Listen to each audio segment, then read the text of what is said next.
Hey everyone. So today I found it really inspiring to do some small watercolor in my Canson inexpensive sketchbook.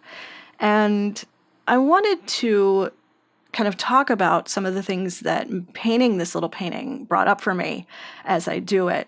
If you're curious about what's on the palette, though, I've got Phthalo and ultramarine blues, phthalo green, and raw sienna. That's all M. Graham. I've got Winsor Newton brown madder, which is a color I really like, and the Daniel Smith quinacridone magenta, which is a moodier version of that color than a lot of manufacturers seem to make, so it really makes nice greens. So I found myself thinking about rules and the place of rules in art and kind of the ongoing sort of controversy around whether there should be rules. And, I think sometimes these sort of free-form, there are no rules investigations yield really great results. And for me, sometimes the results are actually pretty disappointing. And I don't think that that is just due to me feeling kind of in inner critic dialogues that are not productive or being hard on myself. I think sometimes things work and things don't. And we inherently and intuitively kind of understand that when we look at work. And for me, one of the things that I found myself thinking about is this little voice that comes over me when I paint in watercolor, which is kind of nagging me about whether my paper white is my white and whether I'm overworking my paint and whether I'm getting too dark and just all of those kinds of concerns. And I started thinking about where that critique is coming from, and I realized that it's not coming from a really helpful place. It's not really helping my image be legible or successful to a viewer or not. The viewer ultimately doesn't care how I arrive at an image that's illusionistically convincing, to whatever degree I want to do that or am capable of doing that. So, my viewers' eyes don't really care how I got there. And the reason we have those rules, as far as I know, is really just due to the entry requirements for certain juried shows and watercolor societies, and the whole thing just really strikes me as super anachronistic. I know that might ruffle some feathers, but probably not too many if you're watching my channel, honestly. So I have this little voice coming from this world interfering in my world, and it's not especially helpful. Now, at the same time, I think that sometimes when we get into a totally rules-free kind of artistic anarchy where, everything that feels good is the right thing, I think that's if that works for you, more power to you. I'm kind of jealous because I know that when I do work like that, sometimes the result is great, and for reasons that I can never fully control or anticipate, sometimes the work is just not there.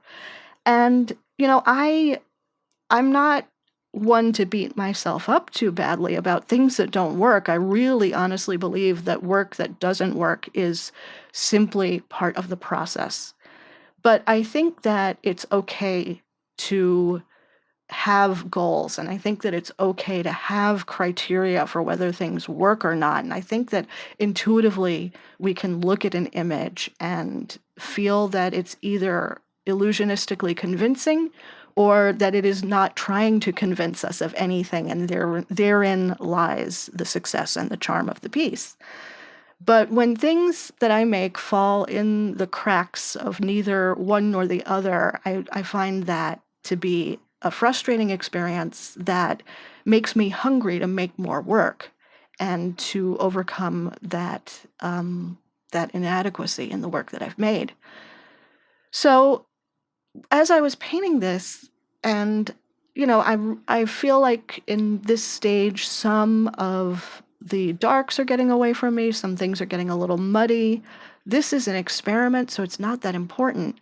But what I've really been enjoying doing is starting to incorporate drawing materials and starting to incorporate gouache so that I can take my piece back to light and layer transparent color over that light area and still get a piece that is illusionistically convincing. I'll go out on a limb and say convincing. Your mileage may vary. For me, this is satisfying and delightful. For some people, it might be cartoony. I don't know, and that's not really that critical. The part of my brain that wants to see a little bit of an illusionistic space is happy, and the part of me that wants to see some color and some sort of fantastical, idealized elements is happy as well. So that is the thing that I wanted to kind of present. So we have rules like you can never use gouache or drawing materials to reintroduce lights. Opaque and transparent painting are two different things and must not really come together.